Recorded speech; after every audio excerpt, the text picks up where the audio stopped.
They weren't just trying to be followers of their masters, they were becoming the masters. Era of the 70s under Clive Lloyd, where that mastery turned into utter domination, where the West Indian cricketing team were known as the Mighty Windies. Every empire has its point of inflection, the moment when the noise fades and something inside you breaks. And when that 15-year run ended, it was time for the West Indies to have a look at what they were going to do about their future. The battle was in their mind. As soon as they enter the West Indies, they have to face these 4 demons under the influence of these other 7. The maroon cap became their flag, and the cricket field became their parliament. From Frank Worrell's quiet dignity to Clive Lloyd's command and Viv Richards' swagger, they mastered the empire's game and turned it into their own declaration of freedom. Now, the interesting fact about Vivian Richards as a captain, he never lost a test series in his captaincy. And in 1995, at home against Australia, West Indies lost their first test series in 15 years. As I record this episode, West Indies in the last month and a half have lost series to Nepal and Bangladesh. If that isn't doom or gloom, I don't know what it is.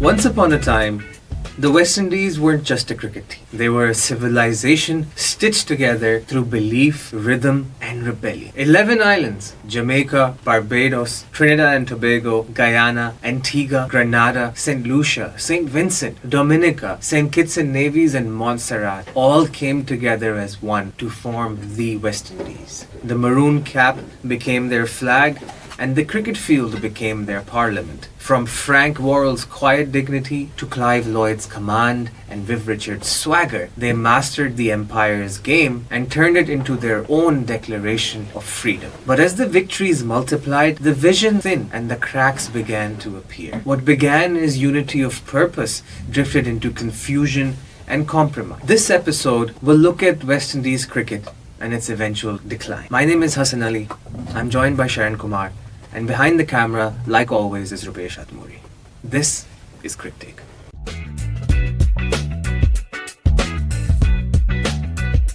Welcome to the Throwback segment. In this segment, we'll start from the 1950s, when cricket was more than a pastime. It was politics by other means. The islands, as I mentioned earlier, were still colonies. The Federation was a dream waiting to fail. But in the middle of all of this, a team had already formed that the Caribbean not only believed in, but supported passionately. Frank Worrell's captaincy gave that belief and that passion some shape, and the grace of Frank Worrell started having a positive impact on West Indian cricket. By the 1970s, that grace had turned into a pace army led by Clive Lloyd, that turned that grace into global domination. And to top it all off, Sir Vivian Richards made his defiance and the team's fashionable. But the field also mirrored the region's unrest. Georgetown erupted after Cherry Juggan's suspension in 1953. Kingston, Jamaica burned during the Rodney riots of 1968. And Sabina Park cracked under austerity tensions in 1978. The crowds were not just spectators, they were citizens testing the limits of freedom, where the politics mirrored the cricketing personality and swagger on display. And beneath the triumph, through the structure, West Indian cricket remained fragile. It was brilliance without blueprint, unity without institution. This segment will uncover all of these complexities and more. Sharan, let's start at the history of how the West Indian nation came into being.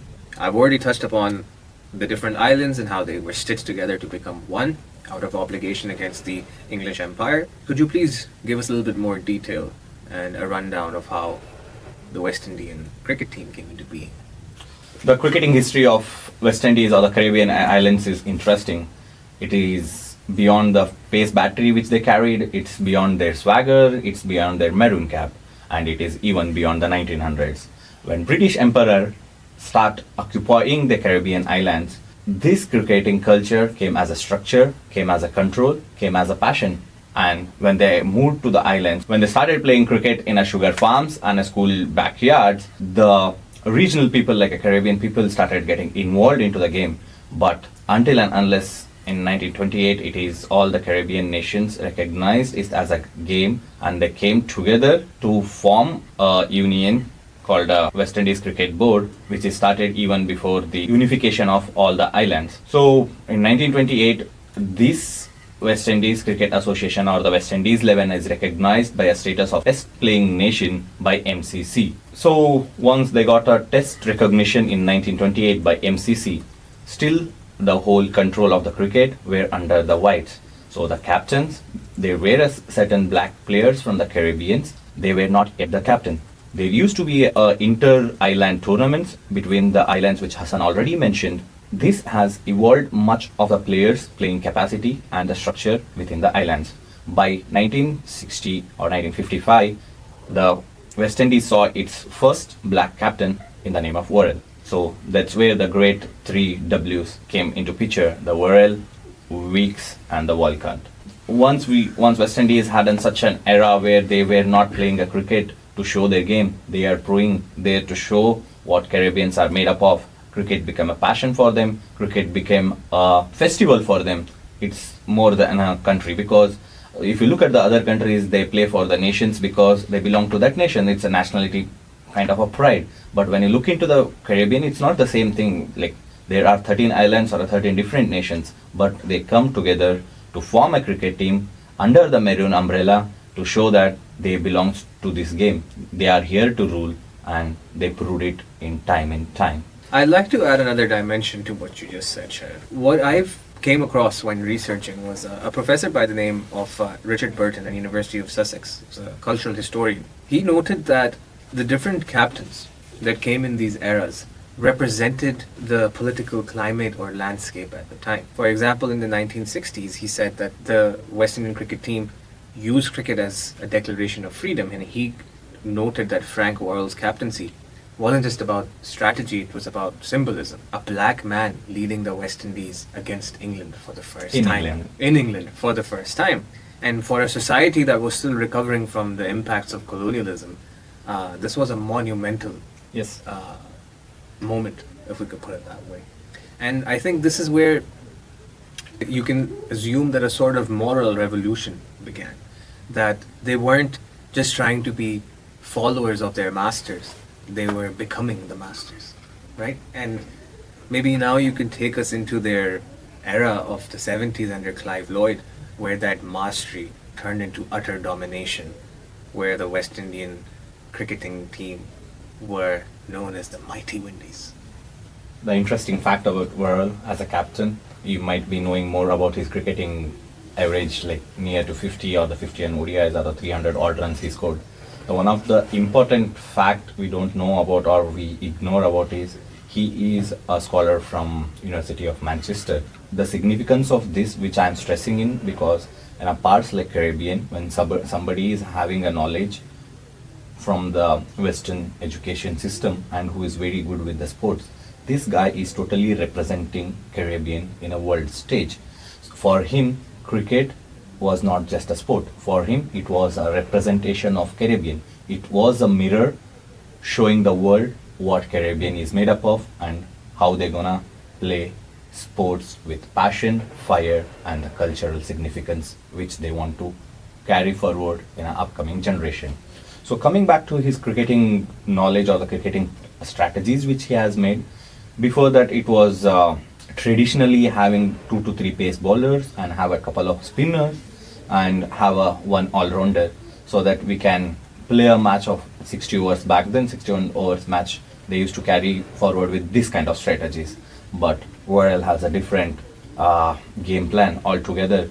So he was the one who basically started this 4 pace bowler battery system, where he had 4 pacers in his team and he used to rotate them regularly.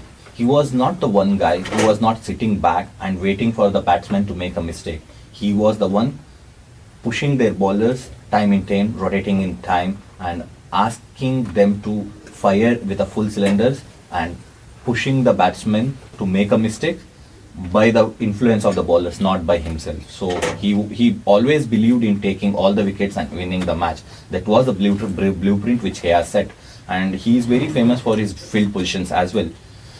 He used to set Before you go on to the field position, Sharon, what were the four key leaders of these pace attack under Frank Worrell? Because we know about the Malcolm Marshalls and the Curtly Ambrose and all, and the Curtly yeah, that Walshes. is. But what about back in Frank Worrell's time? So I think that's a good question to ask, because most of the bowlers which you have mentioned are from the late eras, when they started winning the World Cup. This goes even just behind that, because Walsh started captaining with the late 1950s. So he has these four bowlers, namely Wes Halls, Charlie Griffith, Garfield Sobers, and later he got an backup from Lester King and Roy Gilchrist. These are the four pace bowlers, and he had one for the backup so that he can keep rotating and keep the bowlers in a fresh leg. Now I want to finish my point saying that if you look at the cricket in previous era, it used to be having a very traditional way of taking wickets, fielding positions. You have a long on, long off, mid wicket, mid on point, backward point, first slip, second slip, third slip. But this, under the Worrell, West Indies started setting up a very unconventional, untraditional field setup. He used to put up an attacking fielder here and there. He used to use those silly mid-ons, silly mid-wickets, and he used to make sure the batsman has a no space to breathe. He wants his bowler to be on their chest. He wants his fielders to be on their chest. So they have to break their mental balance. So when a batsman comes, most of the previous legends from England and Australia always says that the battle was in their mind. As soon as they enter the West Indies, they have to face these four demons under the influence of these other seven. So this is how he set up this drama theatre, where he is pulling the strings of these four main bowlers and seven are supporting to the captain's move. The context to all of this happening, a little bit of a history lesson for some, is that in 1953, this was a few years before Frank Worrell became captain. In 1953, Chetty Jagan, who was Guyana's first elected leader, was thrown out by the British. And people learned that their vote did not really matter, and their independence was fragile. That same year, and around that time, West Indian cricket was still captained by a white elite man, who happened to be a plant farmer through his background. And this contrast off and on the field, where people who are trying to make a decision for who leads them is ignored and overthrown by the British, the cricket field became the focal point of their protest, or to show what they're capable of. And so these over-aggressive strategies and this innovation of having fielders standing on top of your chest and four fast bowlers just trying to blow your head off since you have no helmets might have come from a place of anger and frustration, which was obviously stemming from the political suppression that all of these West Indian supporters were facing outside of the cricket field. Yeah. Since you look into their whole setup, when these 13 nations, or 11 or 13 nations comes together, try to form a Caribbean nation or a union, that never worked for them. So to be precise, West Indian passport never exists, but West Indian board exists even before the Caribbean Parliament exists. So cricket unified them way before anything else. Yes, even these all things exist. So most of the countries which you are mentioning got freedom from 1960 to 1965, most of the islands. But when did this cricket unification happen? 1928. So this has a huge influence. This is their theatre. This is their stage where they can perform and show the world that who are they and why are they here. This is the only place where they can bring their individuality to the stage. As soon as Sir Worrell became the captain, he was representing the whole race there, because though the cricket was introduced, the whole control and the structure was under the whites. So as soon as Sir Worrell became the captain, now it was his time to show the world. So it became a matter of pride. Yes, for them it is matter of pride. Since now I have spoken much about the Sir Worrell, before I enter to the golden era of West Indies cricket under Clive Lloyd, the 6'4" army monster, I want you to speak era between Worrell and Clive Lloyd. what had happened in the Caribbean, how did cricket or the politics has influenced on the Caribbean nations. Well, by the 60s, the cricket and politics were moving in unison. They were interconnected and could have not had any influence on any other aspects except each other. At least it seemed that way. And what happened was in the 60s, Kingston, Jamaica was burning for Walter Rodney, a black historian who was banned for preaching black pride in the very country that he was born in. He was not allowed to be himself. And even though Sir Garfield Sobers, one of the greatest cricketing all-rounders of all times, an individual we could do an entire episode on if we tried, he was captaining the team that was starting to build what we figured, or what we're going to see as Caribbean excellence, or the golden era that you referred to. And Sir Garfield Sobers had a very important role to play in that, in its formative years. But the contrast was striking. On the field, they were excelling and they were continuing to improve day in and day out. But outside the field, these very players were not even allowed to be themselves. The people that spoke for them or were preaching for their pride or for their black identity were being shut down at every possible opportunity. And then a decade later as well, even in the golden era that you're going to slowly get into, Jamaica was struggling under their leader at the time, Michael Manley. Half the West Indies stars were away in the Packer series, and Alvin Kalicharan, if I'm pronouncing that correctly, a Guyanese of Indian descent, led a patched up side. And when Sabina Park erupted during the 1978 era, where where the West Indian nations, specifically Jamaica, were struggling with austerity measures, IMF, loan, crippling inflation, high unemployment, etc., the individuals or the residents of that nation came out at the iconic Sabina Park Stadium to protest. They did not go onto the streets, they did not go outside the political buildings, but they decided to express themselves where? The cricket field. Yeah, because that's the place where they have a maximum exposure towards the world. Because in that era, the whole identity of that Caribbean islands was cricket. So that became a point where the communication transfers across the world. True, that's their point of visibility. It's the place where they know they will be seen and heard. And this intersection of politics and economics and identity,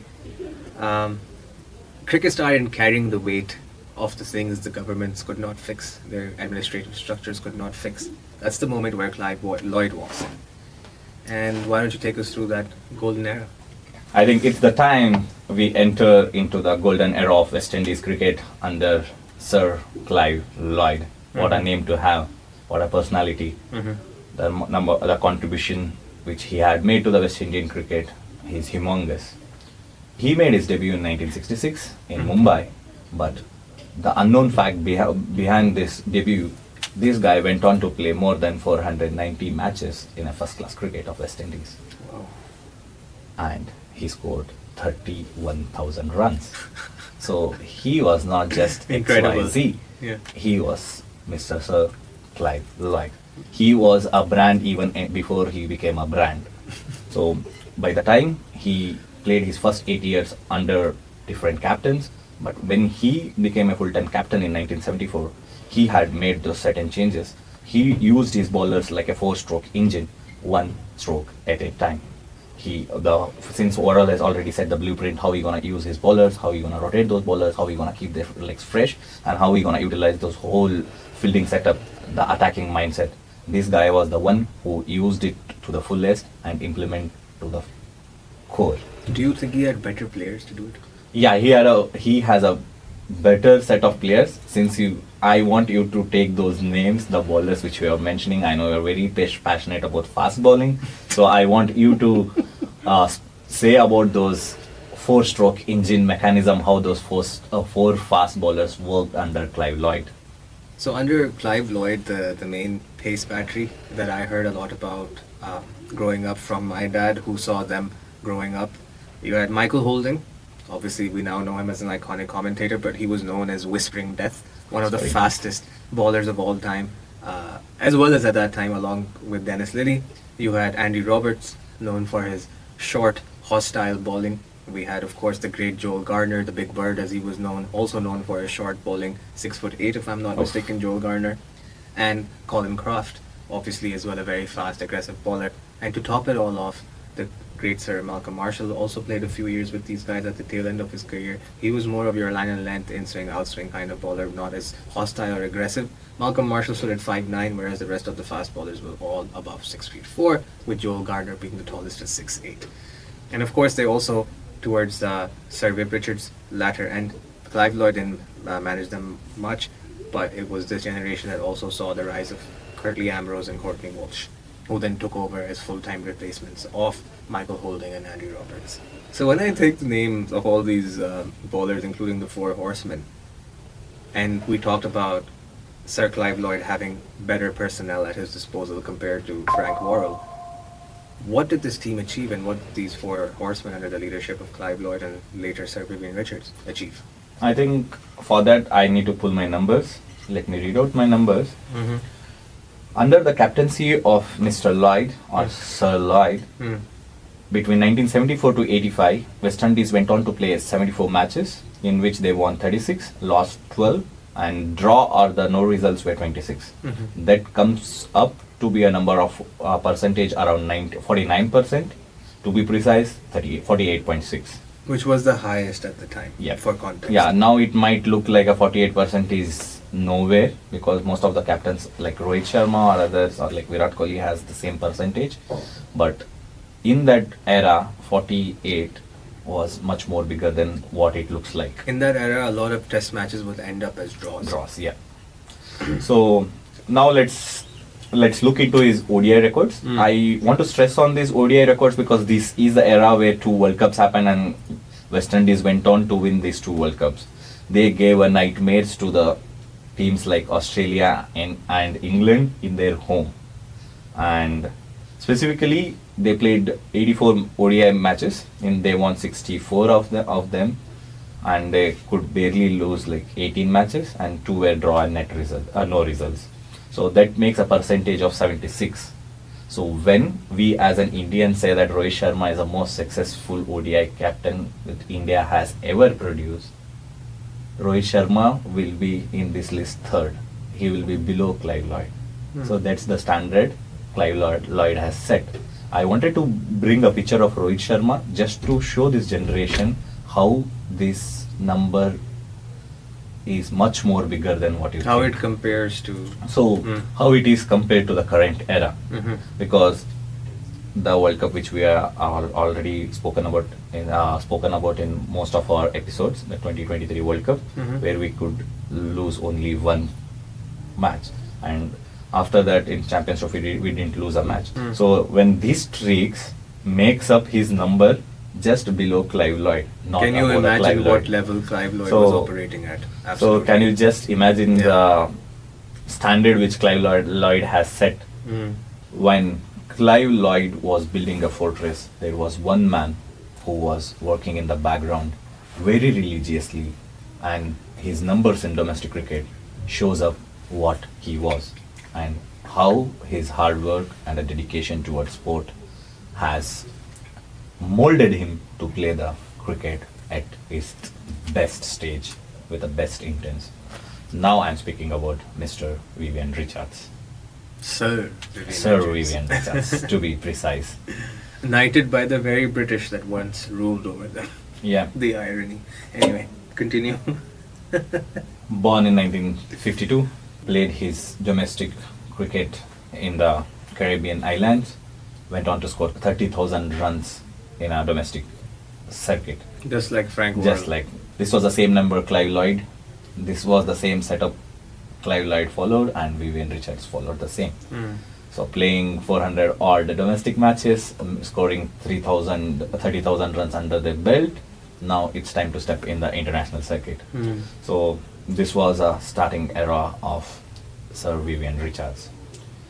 You might have heard Sir Vivian Richards' name so often in a cricketing setup because that's the swag, that's the aura that guy had maintained.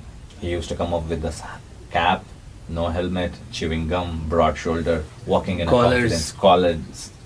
I have not seen the live matches, obviously I was not born, but when I look into the highlights, I think this guy was not overrated, this guy was underrated. I feel like the swag with which he walked, because we have a Bollywood movie called 83. It's a World Cup movie made on the triumph of India's first World Cup, the 1983 World Cup, where they showed this beast, how he walks into the pitch.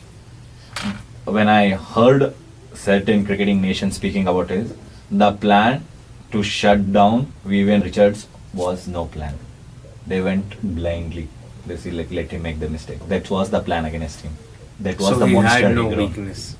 Though His biggest weakness was that he had no weakness. the biggest weakness of Vivian Richards, he has no weakness. That's the confidence I can say that with which he goes. Like, if you are a pace bowler, if you are a Dennis Lilly, and if you are playing in Australia, that is his backyard. He will be steaming those bouncer after bouncer that any other batsman in the world would have dug me. One or the two balls he might have played in the front foot or a back foot, but most of the players would go back and leave that ball alone. But Vivian Richards was born different. With his swivel pull or swivel hook, where he'll just get onto one foot, rotate his torso, and help the ball onto the leg side. For usually a 6. Yeah. So Iconic. this guy gave a nightmare to the bowlers because their biggest weapons had. And what were his stats like? Was he as successful as Clive Lloyd? Since we already know what Vivian Richards as a batsman had achieved, let's put some light on his captaincy era. He captained in a test for like 50 matches, where West Indies won 27 of them. They could barely lose a matches, like they lost 8 of them. He averaged 47. Strike rate was over 90. Wow. Strike rate over 90 in that era in ODI cricket. Did he play in 60 overs or 50 overs? He played the 60 over because he was he's a part of World Cup now that time. Oh, so he has played both. He had played both. A 90 strike rate in the 80s might be 130 or 140 today, I think. You know what is the jewel stone of this aggressive cricket or the current era baseball looks like? We all know that Vivian Richards was an aggressive batsman. So the one innings which defines his whole career was the innings where he went on to score century in 56 balls. Can you imagine? Fastest 100 at the time. Yeah, that was the fastest 100.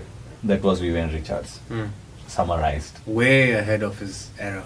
Yeah. The interesting fact about Vivian Richards as a captain, he never lost a test series in his captaincy. Wow. How many years is that? That's 685 to 91. This is even before when he handed his captaincy to Richie Richardson. So he captained 50 matches.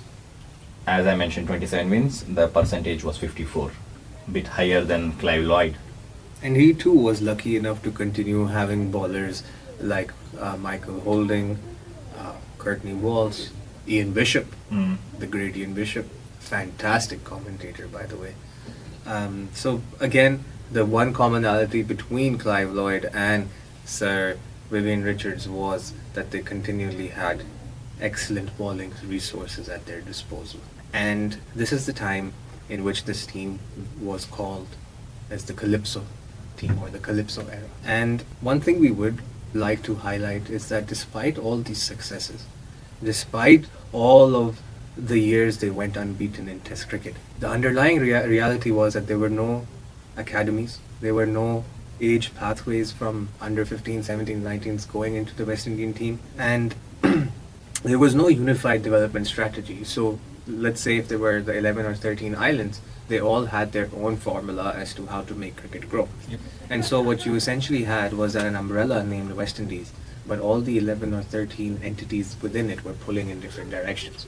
And so when they were pulling in different directions, the infrastructure beneath the West Indian cricket setup was non-existent. I, while listening to you, kept thinking, how did they continue succeeding when they had no infrastructure in place?